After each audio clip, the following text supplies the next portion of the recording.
Salut tout le monde et bienvenue sur Aéroauto Actu, la chaîne qui vous parle de l'actualité automobile et aéronautique, mais pas comme les autres. Allez, c'est parti!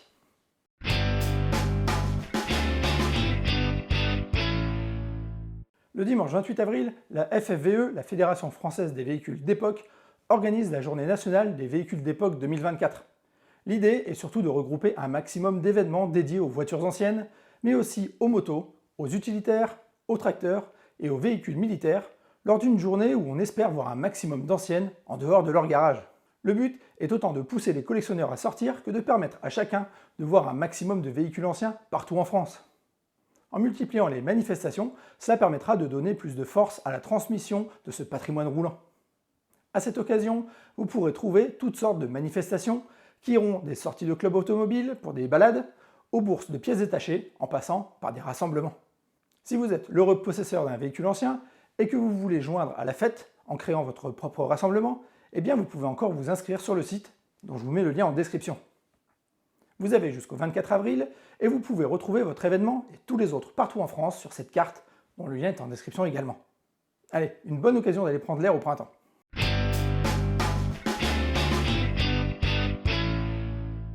C'est bien par la route et non par les airs qu'un tracker d'eau a relié Nîmes à Aubenas pour rejoindre sa résidence de retraite.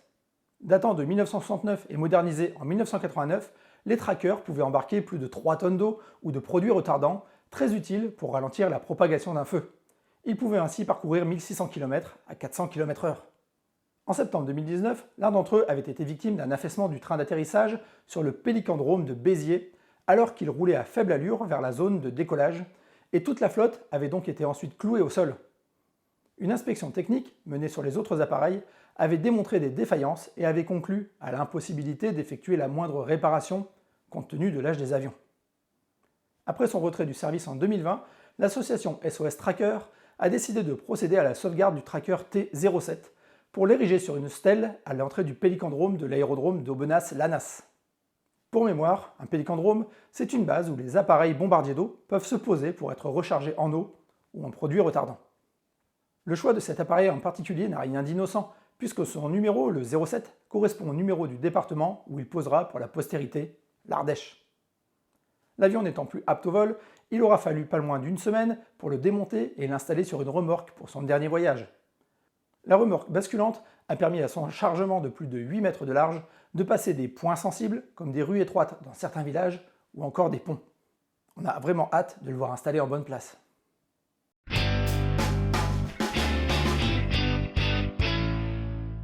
« 93 ans après la naissance de la Bentley Speed 6, les ateliers Mulliner de Bentley vont faire revivre la légende et reconstruire une série de 12 modèles identiques à l'original. La marque annonce que la fabrication se fera dans les règles de l'art, en utilisant les techniques et les matériaux de l'époque pour garder tout l'esprit originel de la voiture. Le processus nécessitera donc des dizaines d'artisans toujours familiarisés avec les techniques classiques pour construire les voitures comme elles l'auraient été pendant la période d'avant-guerre. Pour y arriver, ils pourront s'appuyer sur quelques Speed 6 que Bentley a toujours dans son inventaire et qui servent de modèle pour les nouveaux composants. Bentley affirme avoir dû fabriquer plus de 600 nouvelles pièces sur mesure rien que pour le moteur des nouvelles voitures qui sont actuellement testées sur le banc d'essai.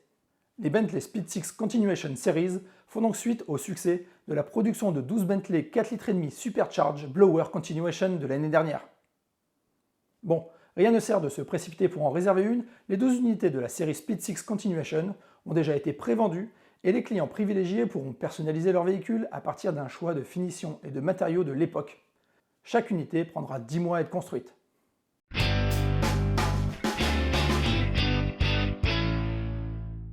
En Inde, la police a saisi une voiture transformée en hélicoptère.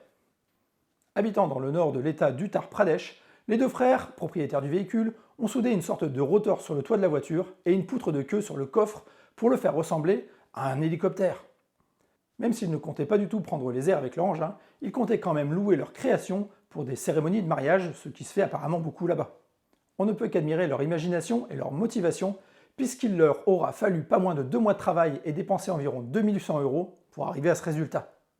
L'arrestation a eu lieu lors d'un simple contrôle routier, alors que les deux frères se rendaient dans une carrosserie pour faire peindre la voiture. La police a déclaré que les propriétaires n'avaient pas demandé l'autorisation nécessaire aux autorités et qu'ils avaient illégalement transformé leur véhicule. Ils ont donc écopé d'une amende de 22 € avec obligation de démonter les pièces d'hélicoptère. Les propriétaires ont déclaré être assez surpris de cette décision, puisque plusieurs autres engins du même genre roulent déjà dans la région. Mais peut-être que ceux-là ont pensé à demander les autorisations nécessaires.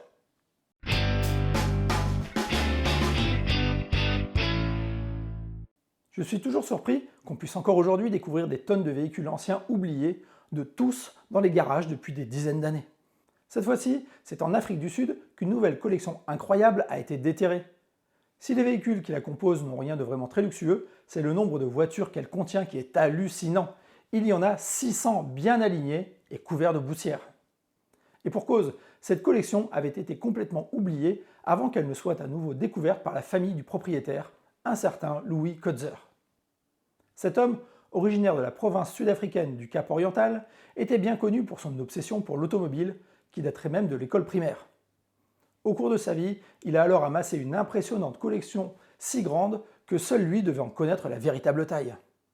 Après son décès en 2020, sa famille avait déjà vendu 240 véhicules de sa collection aux enchères.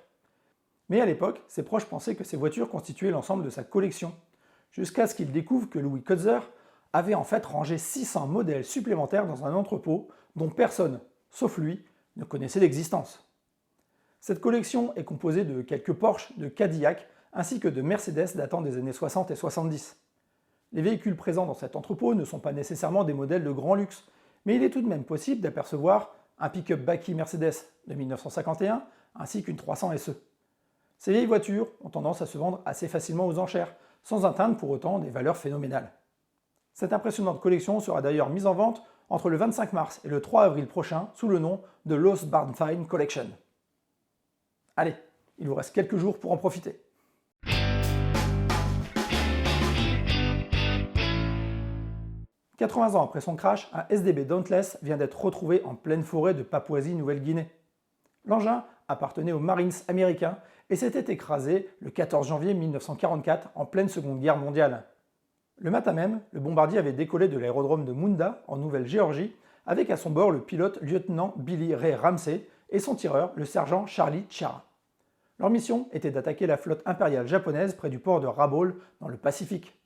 Ils étaient accompagnés de 36 autres avions Dauntless et de 18 TBF Avengers.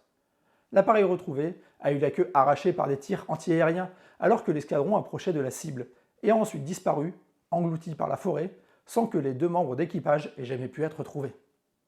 Guidés par les rumeurs locales qui parlaient du crash d'un avion pendant la Seconde Guerre mondiale, une équipe de chercheurs amateurs s'est lancée à la recherche de l'épave, et c'est après plusieurs semaines d'exploration en forêt qu'ils ont enfin pu retrouver la carcasse d'un avion, avec des restes humains à bord. Dès la découverte, ils ont noté le numéro de série de l'appareil et l'ont envoyé à l'ambassade des États-Unis, qui a confirmé qu'il s'agissait bien d'un avion américain. Mais après la fin de la guerre, une information a circulé selon laquelle le tireur Charlie Tchara aurait été capturé par les soldats japonais. Il aurait survécu à l'accident, été fait prisonnier par les Japonais et serait mort dans un camp de prisonniers inconnus, a raconté son frère John Tchara sur le blog Pacific Rex. Les États-Unis ont indiqué tout mettre en œuvre pour se rendre sur place afin de récupérer l'épave et d'identifier le corps retrouvé. Allez, c'est tout pour aujourd'hui, on se retrouve lundi prochain pour de nouvelles infos, et pour ne rien rater, n'oubliez pas de vous abonner, de mettre un petit pouce en l'air, ça fait toujours plaisir, et on se retrouve bientôt ici pour parler encore et toujours auto et aéro. Allez, tchuss!